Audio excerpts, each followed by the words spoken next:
Eto, panuorin nyo mabuti. Pakinggan nyo mabuti. Masaya to, masaya.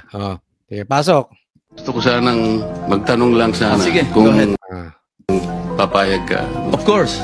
Ayan. Si Marcoleta gusto magtanong kung papayag. Siyempre, si Pinky Ribbon Chairman na si Pinky Lacson.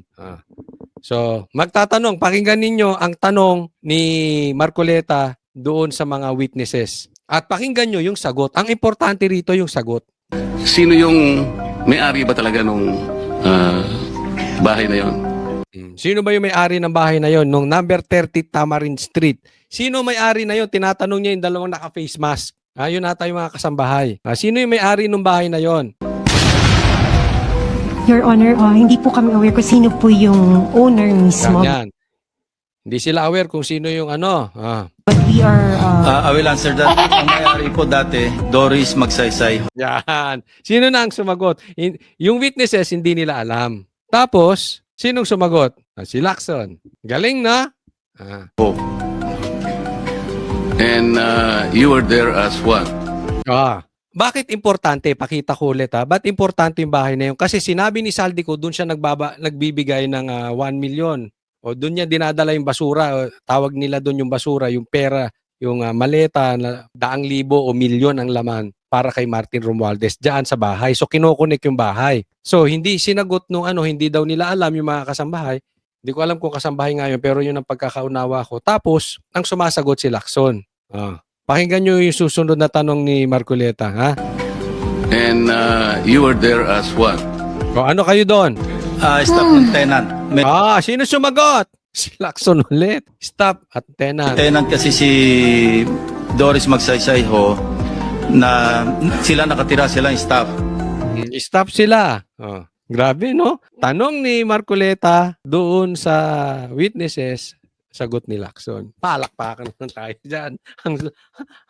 Ano ka ba, Lacson? Bakla ka ba talaga? Hindi kasi, epal ka ng epal. Hindi ko naman sinasabi lahat ng bakla epal, Oo, meron yung sabi nga ni Sir Jack, meron yung mga bading. Yun yung mga bad na bakla. Meron din yung guding. Hindi naman sila epal. So, hindi ko nila lahat. Pero ito parang bading. Parang baklang epal. Hindi ikaw ang tinatanong. Alam mo, kung ako sa'yo, Lacson, alisin mo na yung mga testigo. Anong purpose niyan? Anong purpose niyang mga testigo na yan kung ikaw ang sasagot? Di buti pa, magharapan na lang kayo ni Marcoleta, ikaw na sumagot. Niloloko nyo kami So, nung nabenta, existing pa yata yung lease contract, so hindi sila umaalis.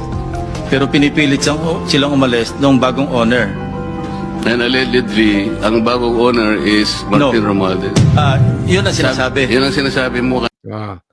So dahil ang bagong owner, si Martin, pinapaalis na sila doon dahil nabili na yung bahay. Bagong owner si Martin. Sinong sasagot? Of course! Si Pinky Lacson. Kanina? Yes. At referring to Diskaya. No, let's based on documents.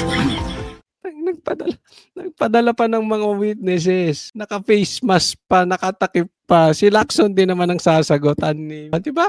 Hindi pa ba kayo convinced kung paano dinadivert? Dapat siyang ginigisa. O patingin ng mga papeles. O kanino ba nabenta? May paper trail yan May mga evidence yan. May pieces of evidence yan. May pinakita ng picture si Saldico. Diba? Bakit hindi nyo imbestigahan?